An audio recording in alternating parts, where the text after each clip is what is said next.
이재명 기자, 지금 워낙 지금 김병민 위원의 조금 전에 비대위원의 발언이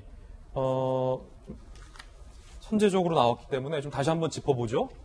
지금까지 야당 지도부의 어떤 박덕흠 의원에 대한 방금 김병민 비대위원의 제명 조치, 출당 조치가 필요하다라는 발언이 지금까지 있었습니까? 없었죠, 제가 알기로. 그렇죠. 지도부가 공개적으로 발언한 적은 없었죠. 처음 나오는 거죠, 저희 돌직구쇼에서. 예, 그렇죠. 근데 지도부가 긴급조사특위를 구성했다는 자체가 어쨌든 당 지도부 차원에서 확실하게 사실관계를 규명해서 거기에 맞춰서 이제 당에서 어떤 처분을 하겠다 이런 의미가 있기 때문에 뭐 이제 그 결과가 일단 나와 봐야겠죠. 나와 보면 이제 거기에 따라서 뭐 출당이 될지 제명이 될지 아니면 뭐 다른 조치가 취해질지 이제 거기에 따라서 달라질 텐데 전 이런 생각이 좀 듭니다. 그러니까 이게 물론 출당 제명이 어떻게 보면 당 입장에서 굉장히 뼈아픈 거고 사실은 동료 의원을 내보낸다는 게 결코 간단한 얘기는 아니죠. 하지만 중요한 거는 의혹이 존재합니다. 근데 의혹에 대한 규명은 없고 출당 제명만으로 모든 게 정리된다면 사실 굉장히 일종적으로 꼬리자르기다 이런 이제 외부의 시선이 분명히 존재할 것 같습니다. 그러니까 이게 분명히 제가 지난번 말씀드렸지만 김원걸 의원만 하더라도 과연 부동산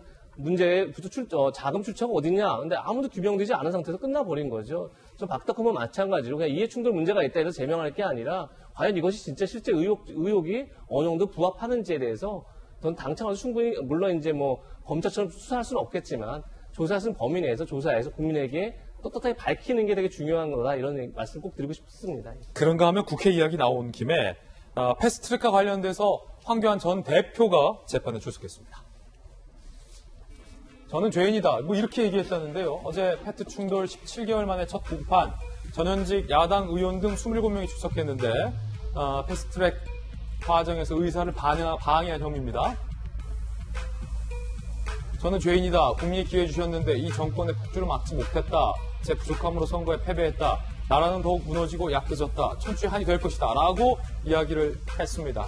개정선거법은 공정에 어긋나고 공수처법은 정의에 반한다. 정당 방위가 어떻게 불법이 되냐라고 얘기를 했다는 겁니다. 검찰 출신의 김광삼 변호사님께서 보시기에 이 발언 어떻게 보십니까? 저 먼저 재판을 하면서 그 형량을 좀 적게 받든지 하려고 하면 명분이 있어야 할 거예요. 그래서 그 명분을 내세우고 있는데 재판관 저 부분에 대해 동의할지 저는 좀 약간 의아심이 듭니다. 예. 그 당시에 정말 패스트트랙 관련해서 엄청난 일이 일어났잖아요. 근데 결과적으로 이제 통과가 됐고 패스트트랙 자체가 법에 없는 게 아니고 국회법에 규정되어 있는 거란 말이에요. 그러면 그때 제가 이제 몇 번 많이 얘기했었는데 그 야당 입장에서는 만약 공수처법이랄지 선거법에 문제가 있다고 하면 사실은 참여를 해야죠.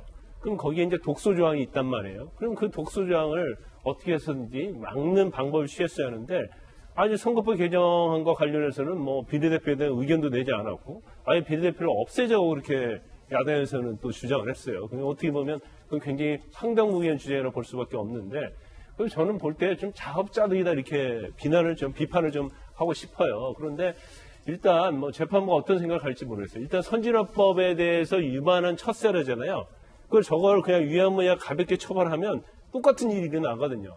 그렇지만 야당 입장에서는 만약에 500만 원 이상의 벌금형을 받게 되면 피선거권이 박탈돼요. 그러니까 정치를 할 수 없게 된단 말이에요.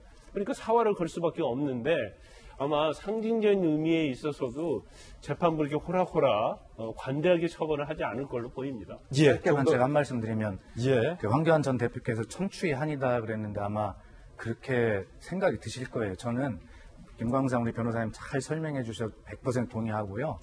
다만 저때 이분들이 국회 선진화법을 잘 인식을 못했다고 생각해요. 예, 그래서 회의를 방해하면 저렇게 심한 처벌을 받는다는 것을 인지하지 못하고 저런 행위를 한 것이거든요.